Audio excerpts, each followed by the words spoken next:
Boa tarde a todas as pessoas aqui presentes. Quero agradecer. Frequento esse palco aqui desde a primeira edição da Feira do Livro. Agradeço ao Paulo e a toda a equipe, tanto da Feira do Livro quanto da 451, que sempre me receberam aqui muito bem. E mais esse ano de parceria, é um prazer, uma honra frequentar esse palco. Quero agradecer a Bianca e a Estelle, que me acompanharam aí nas últimas semanas, e a beleza desses dois livros e a maneira como eles conversam é muito impressionante. A gente vai dar hoje, essa 1 hora de conversa que a gente vai ter, vai ser uma palhinha da maravilha que são os dois livros dessas autoras, e eu espero que depois todos se dirijam à Livraria da Travessa, onde elas vão dar autógrafos, porque vale a pena ter essas duas obras na estante. E quero agradecer, obviamente, ao público, a todas as pessoas que vieram para cá, para a Feira do Livro, para ouvir essa conversa, para quem está chegando, enfim. Bom, após publicar ensaios, reportagens, biografias em livros como Quando Me Descobri Negra, Arruda e Guiné, Resistência Negra no Brasil Contemporâneo, Continuo Preta, A Vida de Sueli Carneiro, e o infanto-juvenil Quem Limpa, a escritora, jornalista e professora paulistana Bianca Santana estreou na ficção no ano passado com o romance Apolinária, que foi lançado pela Fósforo. Nessa escrita de si, a Bianca mescla memórias familiares e pesquisa histórica para contar a história de Polu, uma mulher que migra do Nordeste para São Paulo, numa trajetória que é narrada por ela e por sua neta, que a gente vai descobrir ao final, surpreendentemente, que é Pampam. Foi também a partir de memórias e do deslocamento de sua família de Guadalupe para a França que a autora francesa Estelle Sarraboul escreveu seu primeiro romance, Onde o Vento Faz a Curva, lançado em 2018 lá, e que chega agora ao Brasil pela Editora 34, com tradução da Letícia May. Nesse livro, que é belíssimo, a história dos Ezequiel, uma família de Guadalupe, é o pano de fundo para Estelle tratar das consequências da colonização francesa nas Antilhas e de como vivem os guadalupenses em diáspora. A Estelle também é autora de obras infanto-juvenis, romances, como As Estrelas Mais Cadentes, Baixas Terras, e o mais recente dela, que eu vou trazer aqui para a gente conversar, que é a História Efetiva dos Meus Cabelos, foi lançado em 2025, já deixando a dica aí para 34, comprar os direitos desse livro e lançar, porque eu acho que ele vai ser lindo. Por favor, palmas para esta dupla.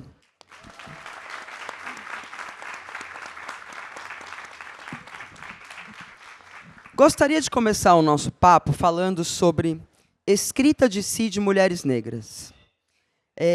A Bianca Santana publicou um artigo numa coletânea que foi lançada pela editora Record, que chama Eu Escreve. Dilema das Escritas de Si, foi organizada pela Natália Timmerman e a Gabriele Aguerre.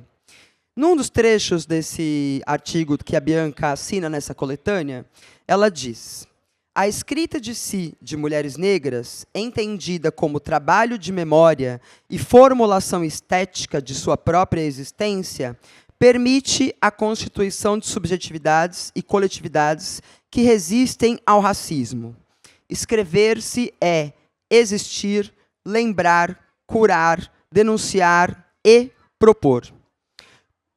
Junto a isso, eu selecionei um trechinho de uma fala de uma das narradoras do Onde o Vento Faz a Curva, da Estelle, que ela diz o seguinte: assim, eu esperava, quando ela decide, esse livro ele é escrito por essa família Ezequiel. Quem decide contar a história dessa família é uma sobrinha jovem, que nasceu na França e vai em busca das raízes dela em Guadalupe.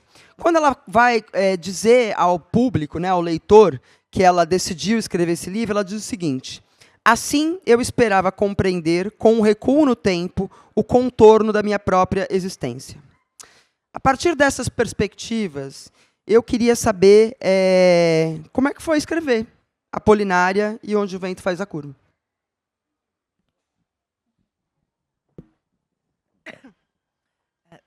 Desculpa, eu não falo português, mas fico honrada a estar aqui.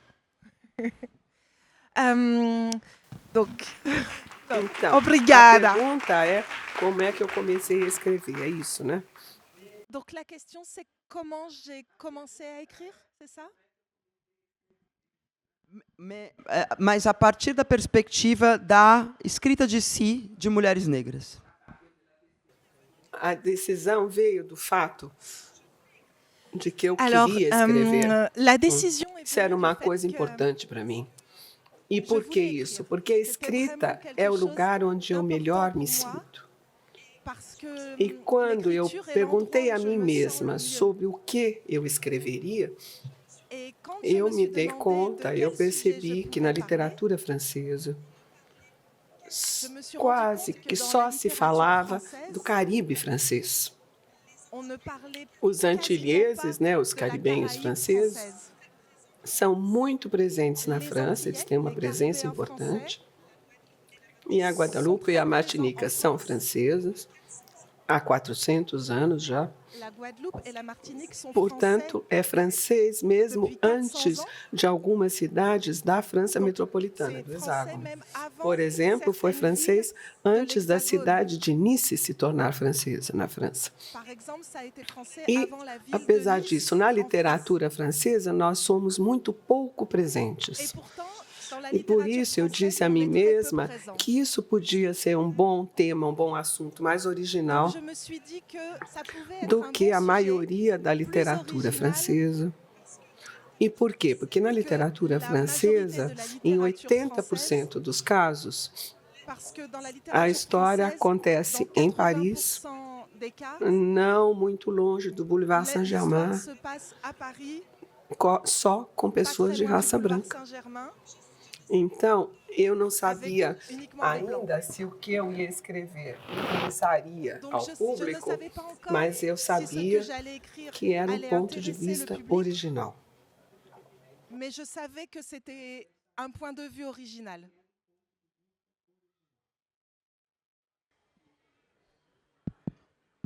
Boa tarde. Antes de te responder, Adriana, agradecer muito também por estar aqui. Eu fiquei muito tocada ao ler a Estelle e um pouco em choque também, como tinha muitos pontos parecidos nos nossos livros. E agradecer também a vocês que vieram, além de agradecer o convite da feira. E aí eu fico emocionada quando eu vejo pessoas conhecidas na plateia. E aí tem a Rita e a Sara ali atrás, que são amigas minhas de 7 anos, 5, 6 e 4? 6 e 4 anos. E aí eu fiquei muito emocionada quando eu as vi, e elas se esconderam agora, mas elas estão ali atrás. Então, dou um oi para Rita e para Sara. Minha mãe também está aqui, o que muito me emociona, porque eu vou falar muito sobre o livro escrito a partir da inspiração da mãe dela e também dela, minha mãe Maria.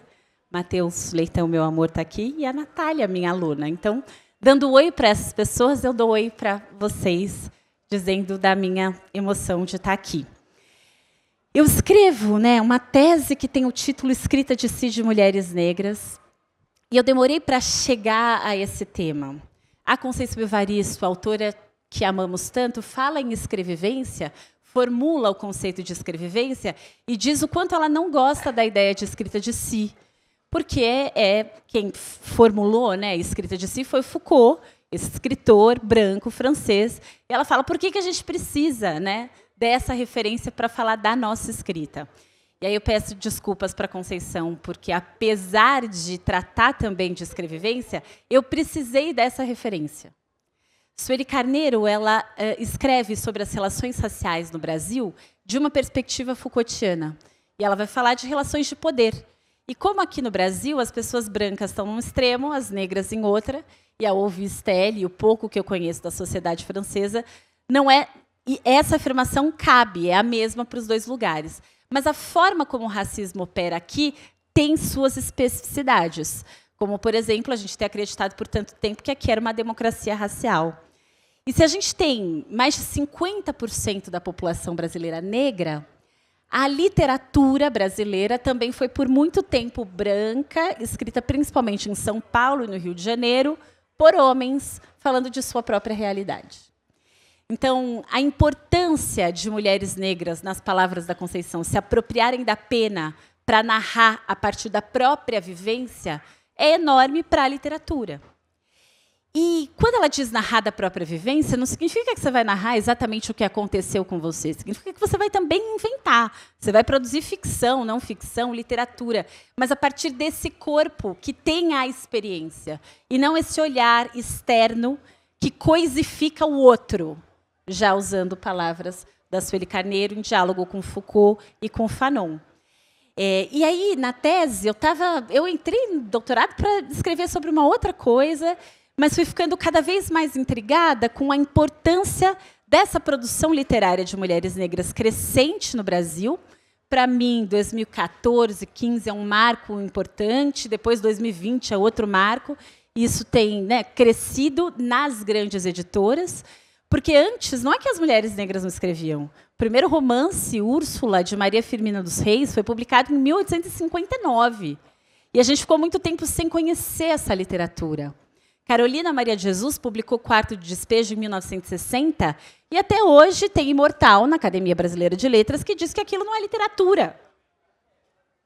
O que é um absurdo e mostra como estamos aquém.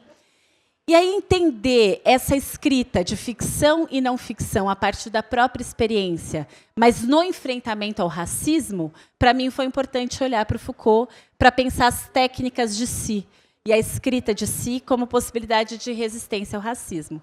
Mas aí essa Bianca do doutorado é a mesma Bianca que experimenta também escrever ficção e que tinha muita vontade, depois do Quando Me Descobri Negra, de escrever sobre a minha avó.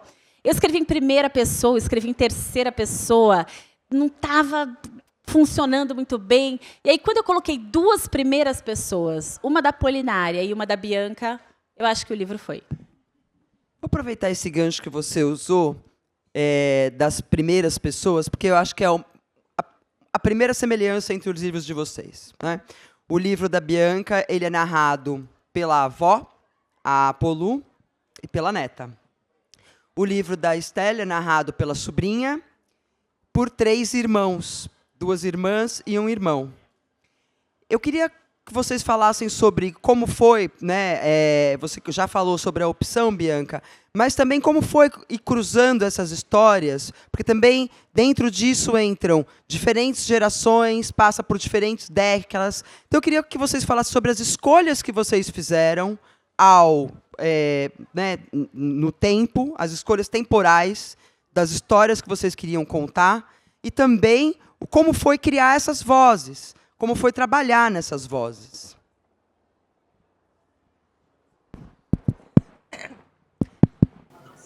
Nesse romance que fala de uma família da Guadalupe, eu queria que eu quis que o leitor tivesse o sentimento de participar de uma conversa em família, uma conversa à mesa, por exemplo, durante uma refeição. E então houve, nesse momento, uma voz principal que falaria, a Antoine, a irmã mais velha da família, e ela vai contar como ela saiu da Guadalupe para chegar em Paris. E eu quis também que o irmão dela e a irmã dela assumissem também a palavra, falassem também um pouco como numa família, quando alguém conta, fala de uma lembrança e que as outras pessoas ali viveram a mesma experiência que aquela pessoa que está contando, mas viveram de outro jeito, não do mesmo jeito. E por quê? Porque quando a gente é irmã mais velha, mesmo que a gente tenha vivido a mesma coisa que um irmão ou uma irmã, a gente não vive do mesmo jeito. Não se vive igual quando a gente é o irmão mais novo, a irmã do meio, nunca é igual.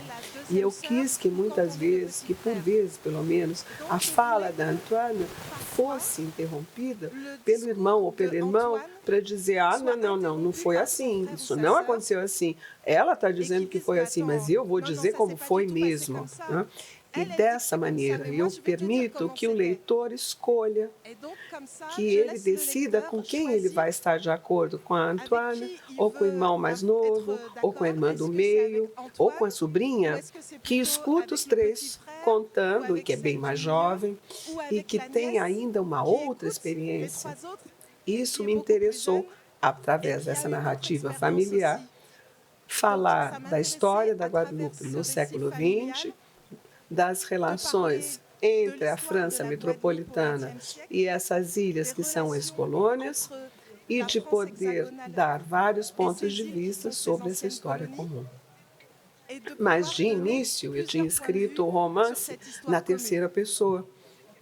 Ou seja, a Antoine era sempre a personagem principal e eu, enquanto narradora exterior, portanto, eu dizia, ela fez isso, ela fez aquilo, e eu via, o manuscrito já estava, eu mandei o manuscrito assim para a editora, e foi a editora que falou para mim, tenta na primeira pessoa para ver. E eu tentei no início do romance e passei aos jogos, é a Antoine que falava, e eu disse, isso funciona melhor. Eu reescrevi tudo na primeira pessoa para cada um dos personagens, ou seja, o irmão, a irmã e a sobrinha, além da Antoine.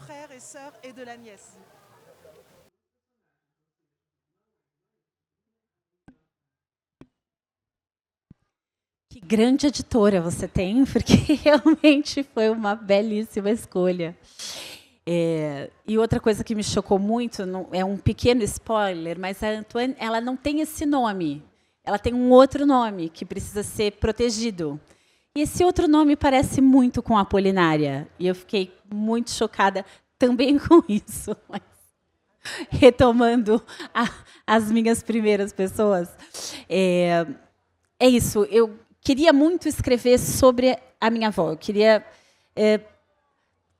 mas não necessariamente na voz dela. Então, eu comecei a escrever sobre ela na terceira pessoa, tentando entender quem era essa narradora. Se a narradora era a neta, se era uma narradora, enfim, onisciente. Quem ia contar essa história?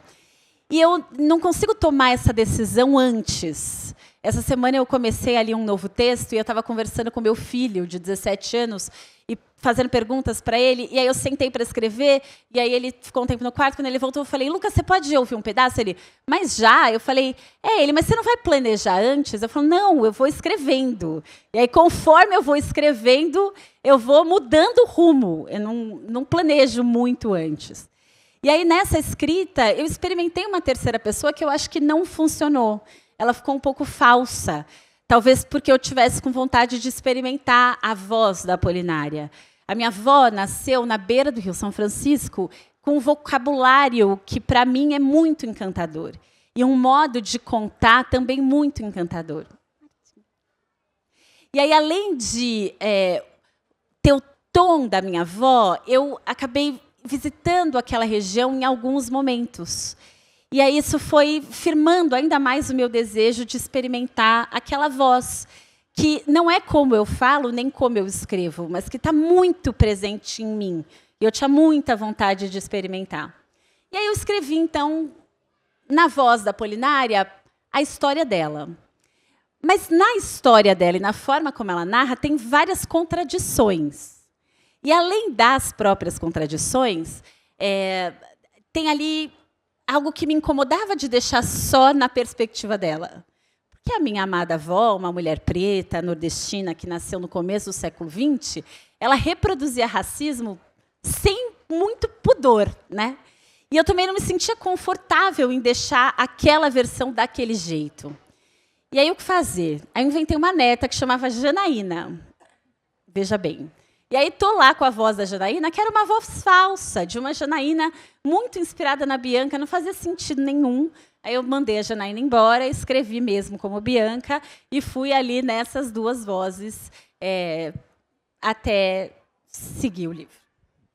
Muito legal que você já falou sobre a linguagem, Bianca. Queria que vocês aprofundassem um pouco sobre isso, porque outra semelhança entre esses dois livros, eu acho que é isso. É essa transição da linguagem, porque, no caso da Estelle, ela vai para o crioulo, que é uma língua que ela ouvia em casa, né, dos parentes, mas ela é alfabetizada no francês, né, assim como a Bianca é alfabetizada no português e talhada no português, né, Bianca? Então, queria que vocês falassem um pouco também desse trabalho da linguagem que vocês fizeram, que é muito interessante e muito lindo. E o que vocês descobriram também nesse trabalho. Então, antes de mais nada, quanto mais eu escuto você, mais eu percebo que há pontos comuns entre as nossas abordagens, nossos romances. Eu nasci na região parisiense.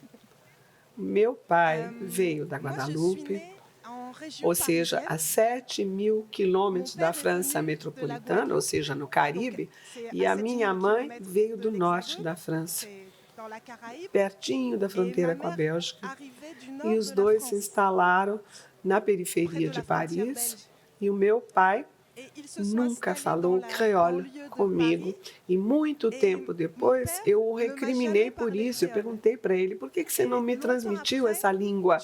Porque na Guadalupe fala-se creole. Todo mundo, mesmo os brancos que vêm da França metropolitana, que se instalam, depois de algum tempo se veem obrigados a falar creole. Mas eu perdi isso, eu não tive isso, porque a transmissão foi interrompida. E o que me disse meu pai?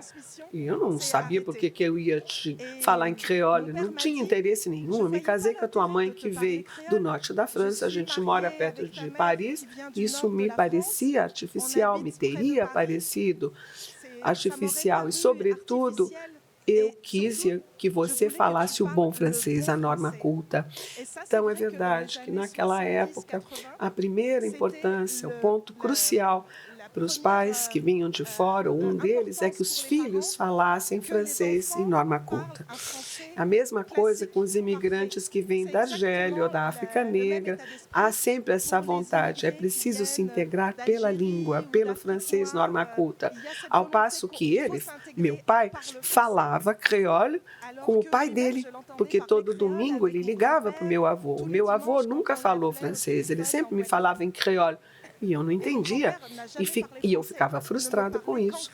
Então, finalmente, esse creole, como eu ouvia, ele acabou se impregnando em mim, se imprimindo na minha mente. Eu continuo sem falar creole, porque eu tenho complexo, eu tenho medo de não falar direito, porque eu tenho sotaque, né, da periferia francesa, isso não combina com creole. Mas a minha editora disse o quê? Ela tem uma fórmula para pessoas como eu, que vivem entre duas culturas. Ela diz que nós, os autores, nós temos uma língua fantasma. E ela diz para mim, a tua língua fantasma é o creole. É verdade, eu não falo creole, mas quando eu imagino personagens que vêm do Caribe, portanto falam creole, imediatamente me vêm palavras e expressões que eu posso pôr na boca desses personagens. Ou seja, me vingo um pouco do fato de eu não falar creole, fazendo que os meus personagens falem creole.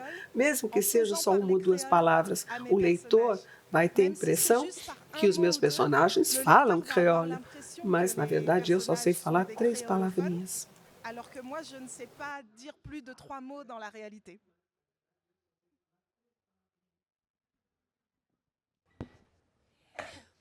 Quando eu li Guimarães pela primeira vez, Grande Sertão Veredas, eu já estava na universidade e ali encontrar algo muito parecido da minha avó, do tom da minha avó, da linguagem da minha avó, nas personagens de Guimarães, foi muito encantador. Anos depois, eu fui professora na educação de jovens e adultos, e a Martinha está aqui, fomos colegas, professoras de língua portuguesa na EJA.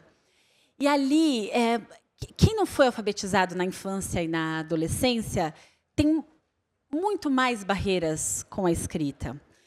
E eu tinha algo ali, né, muito desafiador de estimular aqueles estudantes, muitas pessoas idosas, principalmente, a escreverem, quando elas tinham muito medo de escrever.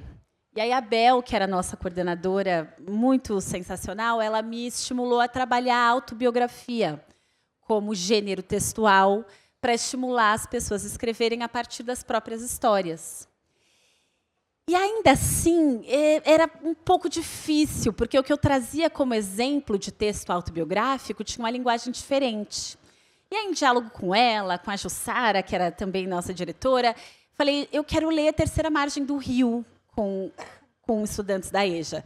E aí todo mundo, mas como assim? É um texto indicado para o ensino médio. Eu trabalhava o que a gente chamava de módulo 2, eram pessoas alfabetizadas há muito pouco tempo. Eu quero tentar. E aí, a primeira vez que eu trabalhei A Terceira Margem do Rio, eu imprimi em uma fonte grande e muito espaçamento, então parecia um texto ainda maior, e deixei, né, sobre as carteiras, antes das pessoas chegarem, virado para baixo. E as pessoas já chegaram curiosas, ficaram olhando aquele monte de palavra, aquele monte de folha. E as pessoas, não é possível, a mulher ficou maluca de vez. Como é que a gente vai ler esse negócio? E eu falei para eles, bom, o texto que eu vou ler agora é o que está aí em cima da carteira, mas não peguem, não virem, só ouçam. E aí eu dei o melhor de mim para tentar empregar, de fato, oralidade naquele texto, o que não é difícil no Guimarães. E aí as pessoas ficaram muito curiosas e elas davam uma espiadinha, assim, será que isso que ela está falando, que é tão próximo do que a gente conhece, está mesmo escrito nessas páginas? E, de repente, todo mundo ficou muito conectado ao texto, não só pela temática, mas principalmente pela linguagem. E eu percebia, no fim, eu dava 3 aulas, né, sobre Guimarães, a partir da Terceira Margem do Rio, e eu percebia uma mudança muito significativa. Se antes dessa aula, eu fico arrepiada até hoje, se antes dessa aula as pessoas escreviam muito pouco, depois da Terceira Margem do Rio, alguma coisa deslanchava. Porque se um autor premiado podia escrever um neologismo, que eram palavras do cotidiano daquelas pessoas, elas podiam também. E aí saía o erro, saía o escrever errado, e entrava aquilo que cabe na literatura, que é também o jeito como eu falo, como se fala na minha casa, como se fala na minha terra. Então, para mim, esse era o encanto no trabalho como professora. E o encanto com a linguagem da minha avó, que nunca frequentou a escola, mas que é de uma sabedoria imensa e que me ensinou muito do que eu sei de mais importante. E aí, esse desejo de eu também experimentar, assim como Guimarães não falava como a maior parte das personagens dele, mas ele escreveu, né? Eu também tinha esse desejo de experimentar como escritora. Será que eu consigo escrever como a minha avó falava? Eu tinha muito medo das 2 vozes, né? Como é que eu ia diferenciar? Mas não sei se funcionou, né? Vocês que vão ler ou que leram, que vão me dizer se funcionou ou não. Mas, ao escrever, depois me pareceu menos difícil do que eu achava que seria no início. E é esse português da Lélia Gonzalez, que é esse português tão mudado pelas línguas banto, principalmente no Brasil, mas também essa música sertaneja, que me encanta demais na minha avó e no Guimarães. Quero convidar todos a participarem. Acho que deve estar circulando já por aí os papeizinhos para mandar as perguntas, que a gente vai, daqui a pouco, começar a introduzir perguntas da plateia com o maior prazer. Acho que uma das coisas mais bonitas que a gente vive nesse momento, de finalmente publicação de autoras e autores racializados, é entender a multiplicidade de vivências que essas pessoas têm, né? Preto não é tudo igual. E a gente está aqui entre 3 mulheres que na França são chamadas de mestiças, nos Estados Unidos são birraciais, no Brasil são pardas. E é muito interessante também como essa multiplicidade de vivências aparece também nesses textos. Você se descobrir negra é muito diferente também nesses diferentes contextos. Tem um trecho do livro da Esther que ela fala: mestiço é um entre 2 que carrega algo de ameaçador, carrega algo de ameaçador para a identidade. Queria saber como isso se reflete no projeto literário de vocês. Quando eu era pequena, eu dizia o seguinte: eu vivia na periferia de Paris, onde haviam pessoas que chegavam de toda parte. Tinha, portanto, os Pieds Noirs, né? São os colônios franceses, eles eram chamados assim, não são mais, que foram expulsos da Argélia. Quando a Argélia se tornou independente, havia portugueses Havia marroquinos e havia também muitas pessoas que chegavam das províncias francesas para trabalhar nos grandes centros urbanos. E sempre me perguntavam de onde eu vinha. E eu dizia, eu venho de Créteil. Créteil é a cidade da periferia de Paris, onde eu nasci. E as pessoas diziam, mas e antes? E eu dizia, antes eu não tinha nascido. Então, isso me mostrou que sempre as pessoas atribuíam a mim uma outra origem que não era a minha. E quando eu ia para Guadalupe, para mim, o que aquelas pessoas diziam? Você não é da Guadalupe, você só vem para as férias. E eu dizia, não, meu avô vive aqui, meu pai nasceu aqui, eu me sinto da Guadalupe. E as pessoas diziam, não, não, não. Além de tudo, eu sou mestiça, então eu não era considerada da Guadalupe autêntica. Então eu nunca me identifiquei nem em Créteil, minha cidade natal. As pessoas consideravam que eu não era uma habitante autêntica de lá, e na Guadalupe não se considerava que eu era autenticamente da Guadalupe. Então, além de tudo, sendo francesa, e como eu disse a vocês, as Antilhas são um território um pouco longínquo, sobretudo naquela época, para o restante dos franceses, e eu vinha do norte, onde tem um outro dialeto, é o dialeto ch'ti, que é muito particular, muito específico daquela região de fronteira com a Bélgica. Então, eu não era identificada, não me sentia identificada em nenhum desses lugares, mas eu sou originária de todos eles. E eu traduzi isso no título do meu livro. Em português, o título é Magnífico, onde o vento faz a curva, tão bonito, maravilhoso. Mas, em francês, o título é Là où les chiens aboient par la queue. É bem esquisito. Ao pé da letra seria lá onde os cães latem pela cauda. E é uma expressão creole para designar um lugar longínquo. Mas os antilheses dizem ele em creole, com esse sotaque bonito que eu não sei reproduzir. Eles nunca dizem isso em francês. Eles não dizem lá où les chiens aboient par la queue. Eles dizem isso em creole. Mas na França metropolitana, a expressão lá où les chiens aboient par la queue é uma frase gramaticalmente correta, mas não quer dizer nada. Que história é essa de cachorro que late pela cauda? Ou seja, é estranho para todo mundo. Tanto para o pessoal das Antilhas, que os pessoas dizem, ah, tá, e eles traduzem em creole, mas não entendem na hora a expressão em francês. E é esquisito para o pessoal da França, porque dizem que história é essa de cachorro que late pela cauda.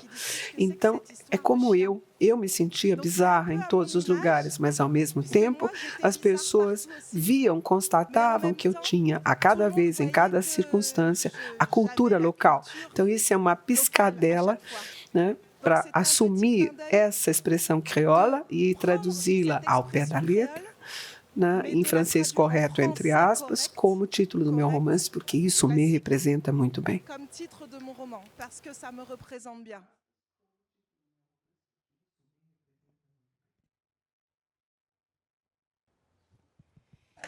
Bom, no Quando Me Descobri Negra, eu escrevo bastante sobre isso. E o livro foi publicado quando eu tinha 30 anos, mas eu escrevi um primeiro textinho que está no livro que eu terminei aos 20, um pouquinho antes de eu ir para Paris estudar. Então, eu estava muito feliz porque eu tinha, depois de 20 anos sem identidade racial, entendido que eu era negra. Então, eu saí do Brasil muito apropriada dessa identidade. E aí eu chego em Paris e as pessoas achavam que eu era parisiense, o que me deixou também chocada. Eu falava, mas como assim parisiense? Olha para mim, eu, obviamente não sou francesa. As pessoas falavam, não, você é filha de argelinos. Como assim eu sou filha de argelinos? Se eu cruzei o Atlântico e agora é que eu entendi que eu sou negra. E aí eu fui, ao longo desses anos, tendo a oportunidade de conhecer diferentes países, percebendo que tem gente da nossa cor de pele em todos os lugares. Porque sabe a massinha que você, criança, pega e vai misturando todas as cores? Mistura todas, elas ficam da nossa cor. Exatamente da nossa cor, sabe? Cor de burro quando foge, essa cor misturadinha é a nossa. Isso tem uma beleza que, por muito tempo, me pareceu ausência, me parecia falta. Hoje eu tenho certeza de que não é falta, de que é o todo, de que é poder vir de todos os lugares, que é poder identificar gente parecida com você em todos os lugares. Então, a primeira vez que eu fui ao continente africano, eu fui primeiro para a Etiópia e depois para o Quênia. E aí eu cheguei na Etiópia e foi chocante, porque tem algumas etnias que se parecem imensamente comigo, não só no tom de pele, essa bochecha alta e esse olho mais puxado. A minha mãe, a hora que eu vi a presidência da Etiópia, eu olhei um quadro e falei, o que a minha mãe está fazendo na parede, né, de um consulado? E aí eu mandei a foto para ela, meu Deus, eu tenho uma irmã aí perdida, muito parecida. E aí eu falei, bom, tudo bem, aqui na Etiópia tem umas etnias parecidas. Aí eu chego ao Quênia, que é um país, né, da África subsaariana, é um país preto. Mas eu encontrei muita gente da minha cor de pele. Por quê? Porque tem mistura em todos os lugares. Eu tive recentemente com o Matheus em Joanesburgo, e no Museu do Apartheid tem uma coisa muito bonita, assim, do lado de fora do museu, tem algumas esculturas na parede com algumas frases. E assim, nós somos caminhantes, ponto final. Todo mundo é caminhante. Todo mundo chegou a algum lugar em algum momento. Então, quando as pessoas te perguntam, né, mas e antes, e antes? Dá para perguntar isso para todo mundo, de todos os lugares. Porque todo mundo tem ancestrais que vieram de algum lugar para outro. Porque nós, pessoas, nós humanos, somos caminhantes. Nós somos contadores de história. E isso nos constitui comunidade. E quem inventou a diferença... Não, a diferença existe, obviamente, mas quem transformou a diferença em desigualdade foi a Europa, num dado momento do mundo, para subjugar algumas pessoas e dominá-las, certo? Seja pela invasão, seja para a escravização. Isso faz o racismo. O racismo demarca as diferenças como algo negativo e olha para nós, as misturas, né, como as impuras. Se enfrentar da mistura, porque talvez seja uma síntese disso que é tão humano, que é a nossa possibilidade do encontro, a nossa possibilidade de, apesar das diferenças, estarmos em conexão. E aqui no Brasil, pessoas da nossa cor, pardas, somos negras. E por que somos negras? Porque todos os dados socioeconômicos mostram que pessoas pardas e pretas vivem desigualdades muito parecidas no Brasil em relação às pessoas brancas. Então, os dados de renda são parecidos, os de violência são parecidos e são muito diferentes dos das pessoas brancas. Por isso, no Brasil, quando a gente olha as nossas relações sociais,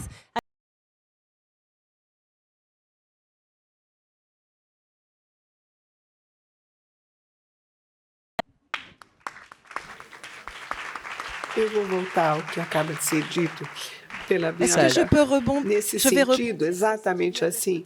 Isso aconteceu comigo hoje de manhã, ontem à noite. Quando eu subi no avião em Paris para vir para cá, todo o pessoal do avião, da Air France, me falou em português, porque eles achavam que eu era brasileira. O que me agradou muito, fiquei muito feliz. Mas, infelizmente, quando eu abri a boca, as pessoas ficavam decepcionadas.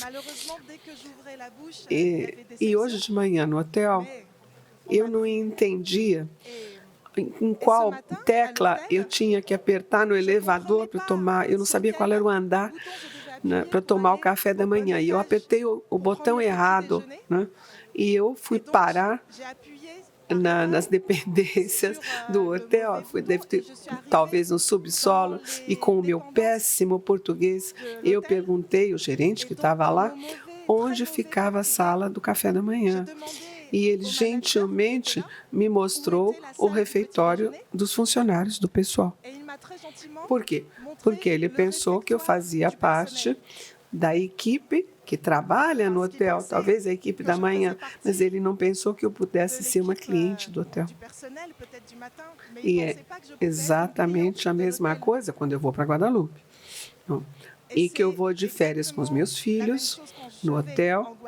Com muita frequência, os outros clientes franceses, brancos, me perguntam onde fica o toalete, onde eles entregam a roupa suja. Por quê? Porque eles pensam que eu faço parte do pessoal que trabalha no hotel. E a cada vez eu tenho que dizer, não sei, eu sou cliente como vocês. E há alguns anos eu fui a Cuba como turista e eu estava passeando, não muito longe do hotel, e havia um policial ali que se voltou para mim, se virou e falou comigo de maneira realmente brutal, dizendo, você está fazendo o que aí? E eu disse a ele, em espanhol, que eu era turista. Por quê? Ele achava que eu era uma prostituta voltando do mercado, né? Voltando para fazer o meu mercado, fazer o meu negócio com os clientes do hotel.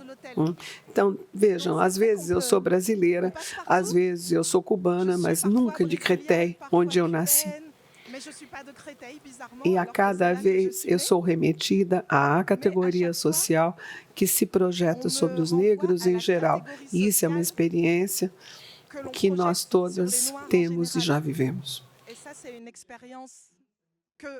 On a toutes vécu.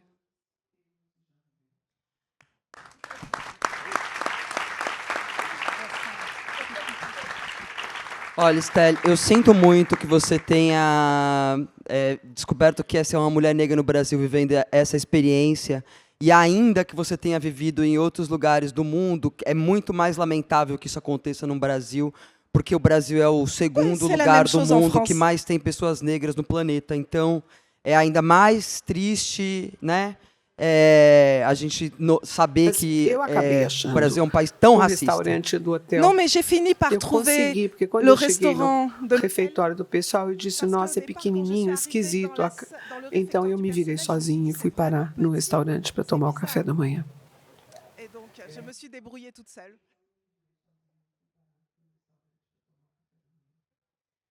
É muito deprimente, né, Bianca?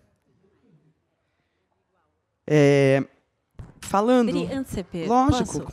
A primeira vez que eu fui a um festival literário, eu tinha acabado de lançar o Quando Me Descobri Negra e fui para o Festival Literário de Araxá, em 2007. E o festival foi naquele grande hotel Araxá. E aí tinha ali um comunicado que os autores... A gente podia fazer todas as refeições num lugar dos autores, né?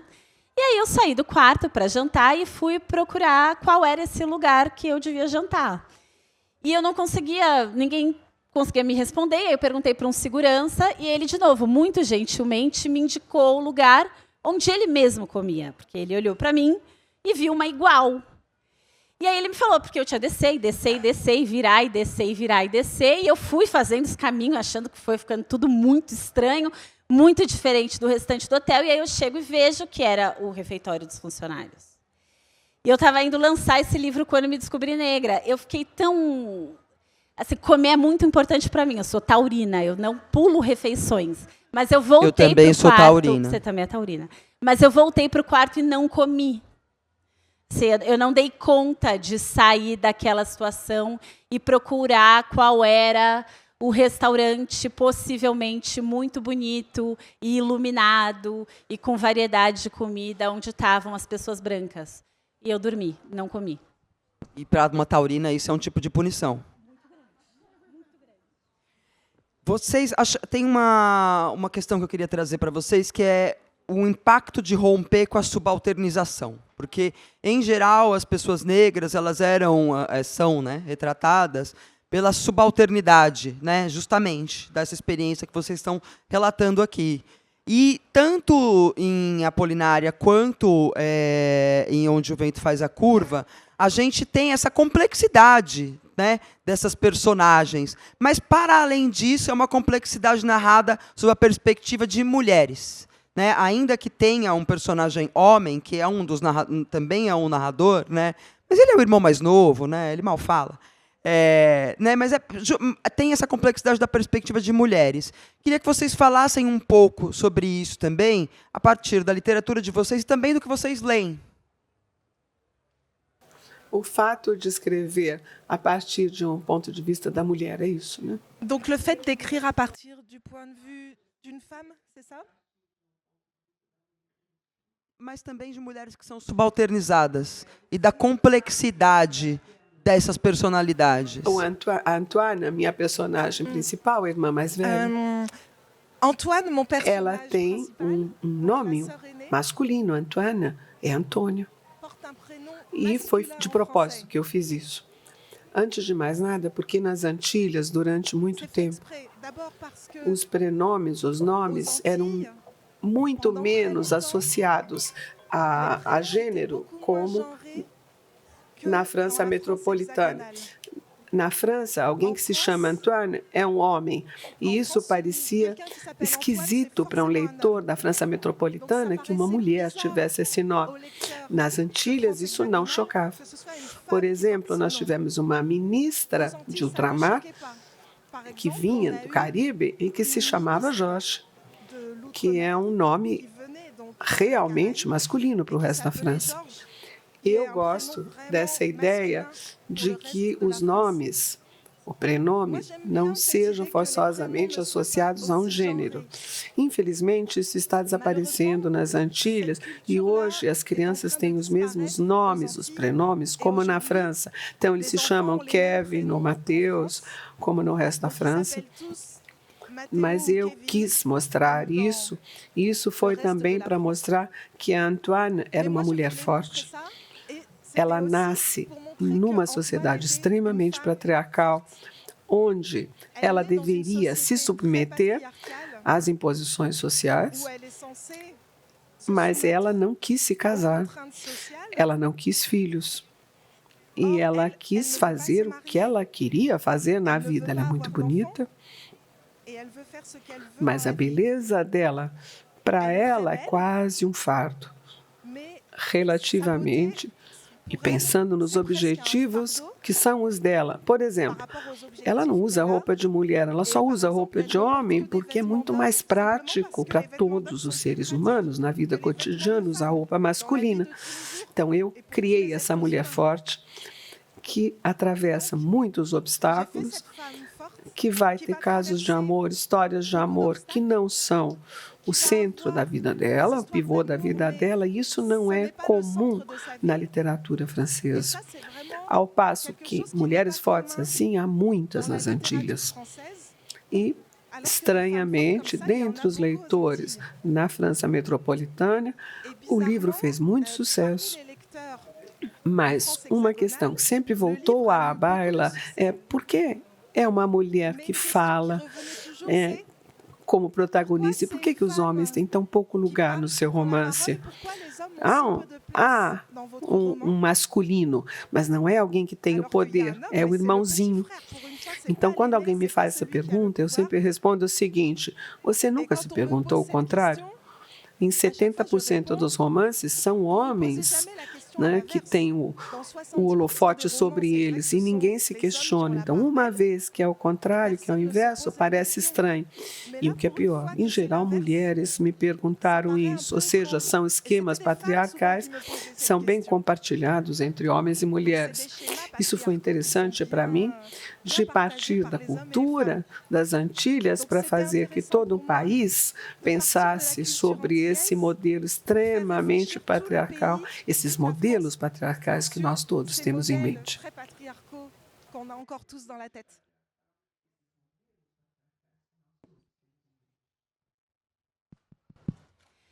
Na minha voz de jornalista, na minha escrita de ensaio, artigo, opinião, eu tenho essa voz da denúncia da desigualdade e da subalternidade, de tentar chamar a atenção para as pessoas para olharem para isso. E eu estava tentando, aqui na voz da Apolinária, fugir desse olhar para a subalternidade, só da denúncia da desigualdade, porque tem mais coisas e é mais complexo. E aí eu vou pedir licença para, em vez de falar mais, ler um trecho para vocês. Garoava quando cheguei. Desembarquei na estação Roosevelt, hoje chamada Brás, que o povo ainda conhecia por Estação do Norte. Lembro de sair do trem e botar minha trouxa no chão sem saber aonde ir. Era muita gente passando, um barulho, uma fadiga. Chega e encolhi o corpo todo, feito bicho que não reconhece o lugar. E agora, meu Deus, o que eu vim fazer aqui? Não era melhor estar no mato? Quando pensei que não, já tinha saído da estação procurando um lugar para ficar. Era gente que ia, gente que vinha, e eu não tinha jeito de fazer uma pergunta a ninguém. Na rua, minha nossa, era carro, era anúncio, era porteira abrindo, porteira fechando, uma zonzeira. Os primeiros meses em São Paulo foram de zonzeira. Se uma festa em Sítio do Mato me deixava sem ar, quando o povo todo ia para a praça, imagina uma cidade desse tamanho. Tudo era grande, tudo era rápido. Na pensão onde fui morar, tinha gente chegando do norte todo dia. Cada qual com uma história, com um desejo. Eu só fazia ouvir. Ouvia a história de cada pessoa que se dirigia a mim com atenção. E no bonde, na rua, ouvia até conversa de estranho. Cada pessoa, um ensinamento. Cada história, uma ideia de como eu podia viver dali para frente. Foi Dona Diva, a dona da pensão, que me disse que a vidraçaria Santa Marina estava contratando. Uma firma muito boa. Soledad, uma espanhola bem séria, trabalhava lá e disse que podia me apresentar. Só precisava levar meus documentos. No dia seguinte, bem cedinho, fui até a estação de trem perguntar a um policial como eu podia tirar documento. Naquele tempo, não era todo mundo que tinha. Meu coração gelou quando o escrivão do cartório começou a perguntaiada. Dia de nascimento? 24 de fevereiro. Ano? Os antigos diziam 1919. Você tem 27 anos? Nem parece. É casada? Não sou, não. 27 anos e solteira? Eu disse 27 anos? Não disse, não. Se você nasceu em 1919, tem 27 anos. Os antigos diziam que nasci em 1919. Mas eu não tenho tudo isso, não. Eles devem estar enganados. Eu tenho 21 anos. 21? Então o ano é 1925. O moço ficou irritado com a cara de tonta que Deus me deu. Só faltou me chamar de burra. Quando pensei que não, tinha registro geral e carteira profissional.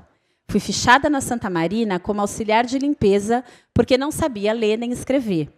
Chegava sempre meia hora adiantada, fazia tudo o que a encarregada mandava e ainda mais. Só ouvia elogio do povo.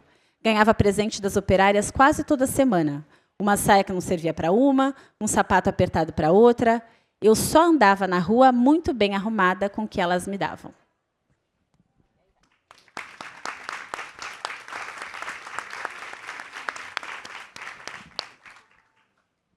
Estelle,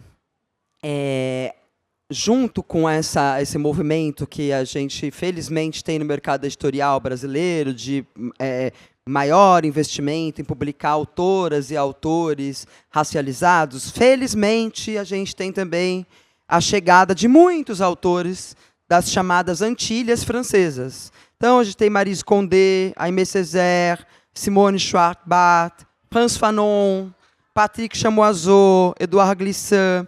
Eu queria que você contasse um pouco, porque eles são todos estrelas da francofonia, né? Queria que você falasse um pouco sobre como é que a obra desses autores eles te impactaram e sob a perspectiva de uma francesa, né, que é descendente de antilhanos. Eles são todos muito importantes. Todos esses autores que você citou é como uma constelação que me envia luz para mim e, ao mesmo tempo, faz que eu erga os olhos na direção dela com muita admiração. Patrick Chamoiseau, antes aqui desse encontro, eu comentei o seguinte: eu considero um pouco como o meu padrinho de entrada na literatura, porque quando o romance dele, Texaco, foi editado, foi publicado, é o romance mais conhecido dele, fala da capital da Martinica, não, de um bairro, a metade do livro está escrito em creole. Ele pôs muito mais creole no livro dele, porque ele nasceu na Martinica, ele fala muito mais creole que eu, e eu li o livro dele com muito prazer. Mas eu fiquei surpresa. Por quê? Porque na época eu tinha 18 anos, a cada vez que eu ia para Guadalupe, eu me dava conta da riqueza da cultura local, mas quando eu voltava para Créteil, eu via isso cortado, essa ligação interrompida, porque meu pai não falava creole comigo, não falava da Marie Escondé, não falava dos escritores de lá.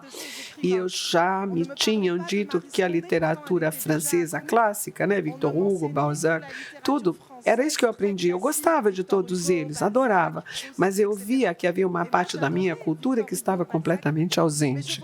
E quando o Patrick Chamoiseau, em 92, teve o prêmio Goncourt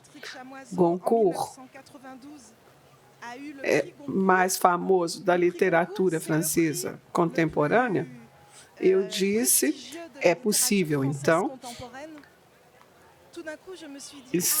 unir a minha cultura das Antilhas com a francesa clássica. E é possível que isso tenha seu valor reconhecido sem estabelecer uma hierarquia. Então, para mim, foi muito comovente que a França desse o prêmio Goncourt, que é o mais importante lá, porque pelo menos foi uma ocasião de reconhecer, e não há muitas, de reconhecer a importância dessa cultura e dessa língua. Eu tinha só 18 anos na época, e eu comecei a escrever muito depois.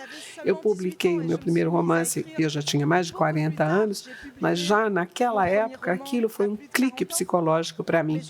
E eu percebi que eu poderia fazer a conexão entre aqueles dois universos e não colocar uma cultura atrás ou subordinada à outra. A Marie Escondé, ela é muito importante também. Para já, ela é uma mulher, porque ela é da Guadalupe, como eu, pela origem do meu pai, e porque é uma escritora num mundo literário que, na época, ainda era muito branco e muito masculino. Ela publicou o primeiro romance de sucesso nos anos 80, o Ségou, ou seja, faz mais de 40 anos, e deve ter sido muito difícil para ela de conseguir publicar um livro, de editar um livro, ainda mais um livro que fala da África do século XIV, ou seja, muito distante dos temas da literatura francesa habitual.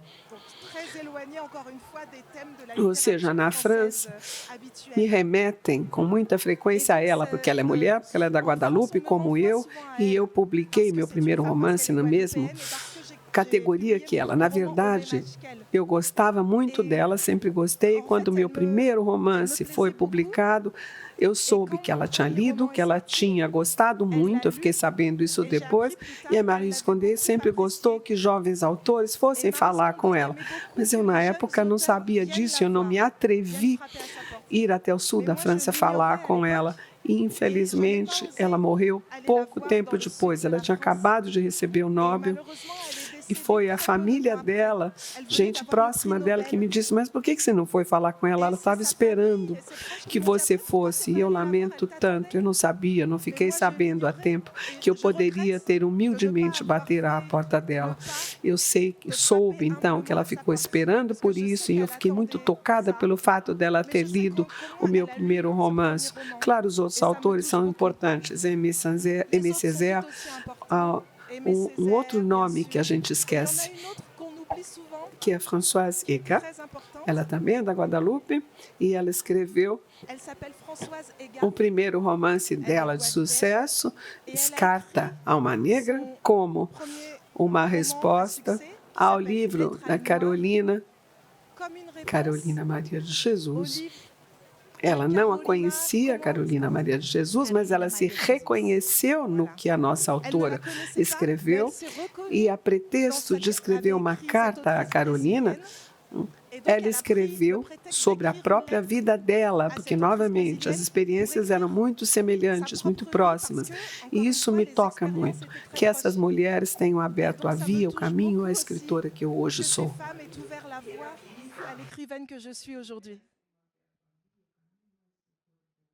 Maravilhoso. Quem avisa,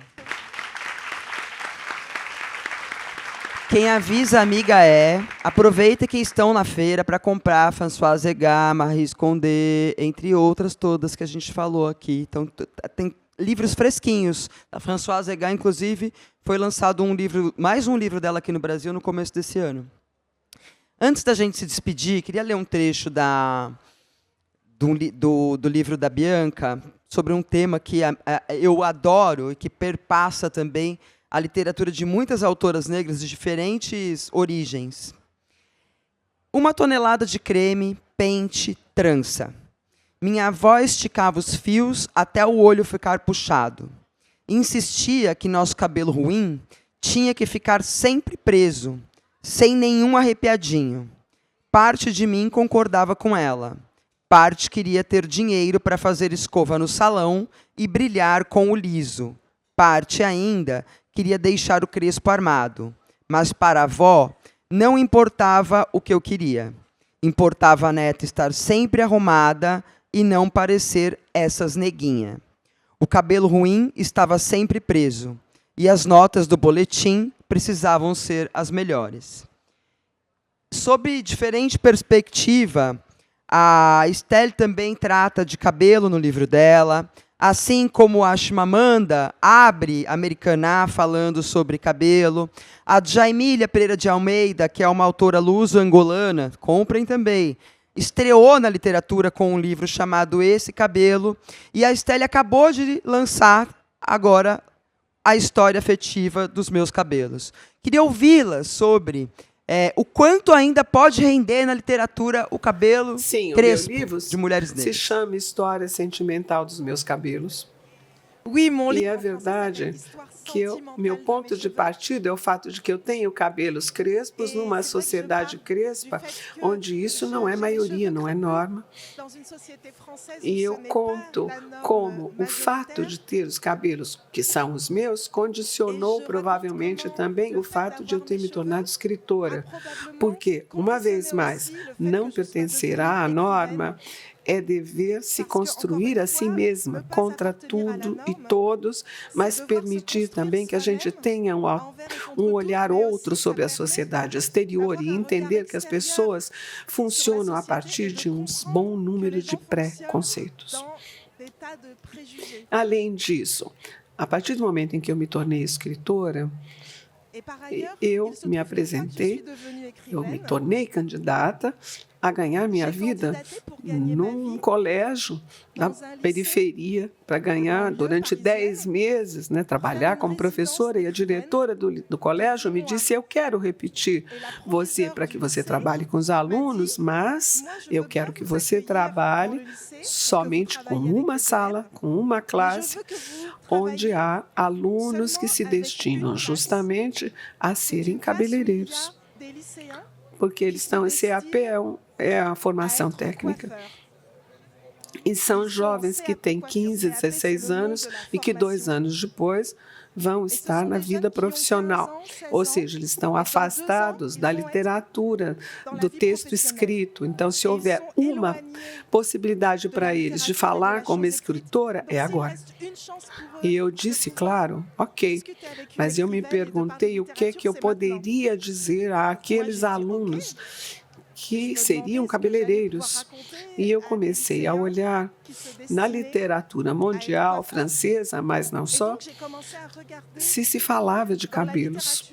E eu me dei conta que esse é um tema que volta frequentemente à baila, à literatura de todas as épocas, do Japão medieval até Chimamanda Bissier, passando por Reponso ou Poil de Carotte. Poil de carotte é o cabelinho da cenoura.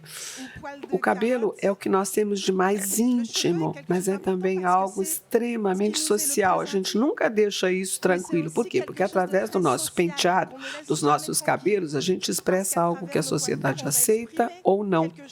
Então, foi interessante para mim verificar que esse assunto, que pode parecer tão trivial, não só ele não é nada trivial para as mulheres negras, como durante muito tempo e a partir da escravidão, os cabelos crespos foram estigmatizados, mas, além disso, esse é um tema que diz respeito a todo mundo. Por exemplo, mulheres que tiveram câncer e perdem os cabelos.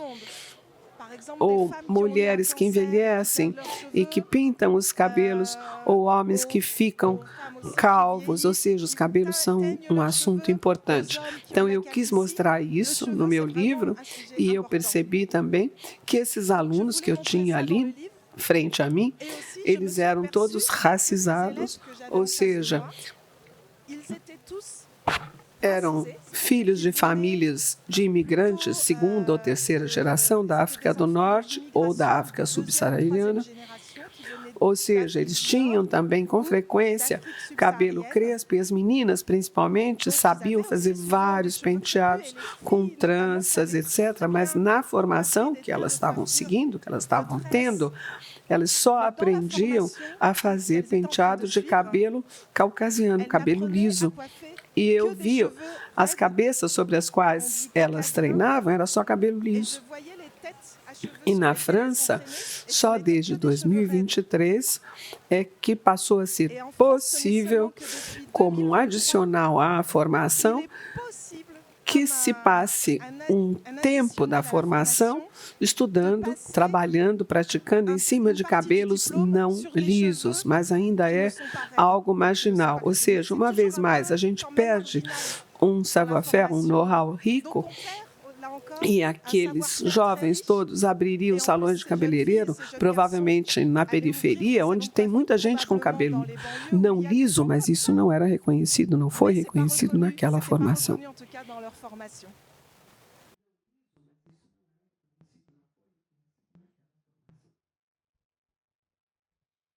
Eu falei na sua primeira pergunta que eu mudei o tema da tese de doutorado, e o tema que eu ia estudar era a transição capilar, que era uma coisa que estava sendo muito falada nas redes ali entre 2014 e 2016, que era exatamente essa tomada de consciência racial, mas que passava também pelo cabelo, né? De perceber aquela necessidade do alisamento como essa necessidade de adequação, né, a uma norma, e que parte do aceitar-se e do, né, de você poder ser uma mulher negra passava também por assumir o cabelo crespo. Então, eu tinha vontade de pesquisar esse fenômeno nas redes, mas acabei migrando para escrita de si durante a pesquisa. Recentemente, eu falei do livro que eu estou escrevendo agora, né, não sei se próximo livro, porque a gente nunca sabe se alguma coisa vai entrar no meio do caminho, né? Mas eu tenho ali um esboço, que um dia vai ser livro, sobre o meu pai. E aí eu respondi uma pergunta numa mesa, dizendo que talvez eu tenha escrito sobre o meu pai em tudo que eu já escrevi. E aí, agora que você fez a pergunta, eu falei, nossa, eu acho que eu escrevo sobre o meu pai e sobre o meu cabelo. Porque esse trecho que você leu de Apolinária, eu tenho algo escrito de outro modo no Quando Eu Me Descobri Negra, também sobre o cabelo. E pela quantidade, né, de referências que vocês duas trouxeram, fica muito explícito como é um tema que atravessa gênero e raça, né, o cabelo. No Brasil, é um tema também para mulheres não negras, o cabelo, né? Talvez cabelo seja um tema para todas as pessoas. Mas ele explicita, como a gente acabou de ouvir da Estelle, algo muito palpável daquilo que é íntimo com aquilo que é aquilo que você mostra como belo, né? Aquilo que você reconhece como belo. Teve um período em que eu, como professora, via muitas estudantes chegando à sala de aula com cabelo alisado, e no meio do caminho eu percebia que elas iam mudando o cabelo. Imagina, eu não dou aula sobre o cabelo, nem algumas disciplinas sobre gênero e raça, mas não passa pelo cabelo. E aí, um dia, uma colega, eu dava aula na Casper Libero ainda, antes de ser professora da FAAP, e uma colega falou, já percebeu que elas começam a ter aula com você, todas com o cabelo alisado, e todas elas vão deixando o cabelo no meio do caminho? Eu falei, já percebi. E sempre que eu converso com adolescentes, essa é a pergunta da sala de aula. Tem sempre uma questão ou de uma menina negra ou de uma menina ou menino não negro que chama a atenção do meu cabelo para eu incentivar as colegas negras da sala. Então, o cabelo é um mega tema na nossa literatura, porque eu acho que é também na sociedade. Gente, quero pedir muitas palmas para Bianca e Estelle. Para a Adriana também. Quero agradecer muitíssimo a essa dupla maravilhosa. Quero agradecer a Marli Perret, que fez a tradução para a gente, muito bem feita, inclusive. Quero agradecer e pedir palmas aos tradutores de Libras da Educa Libras. Agradecer à equipe maravilhosa da Feira do Livro que nos recebeu, as editoras todas que estão aqui acompanhando e que vão lançar o próximo livro da Estelle, que a gente quer ler, sobre cabelo. Lembrar vocês que ambas vão agora dar autógrafos aqui na livraria. E é isso, gente. Muito axé.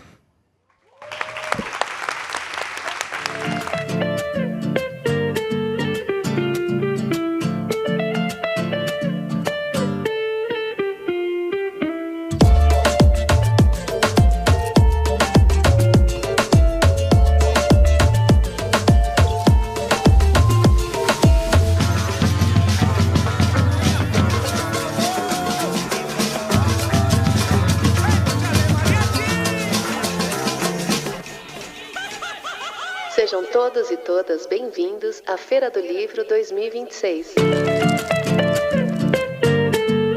A Feira do Livro é uma realização da Associação 451, da Maré Produções Culturais e do Ministério da Cultura por meio da Lei Rouanet. Patrocínio: Mercado Livre, Motiva e Prefeitura de São Paulo na categoria Ouro.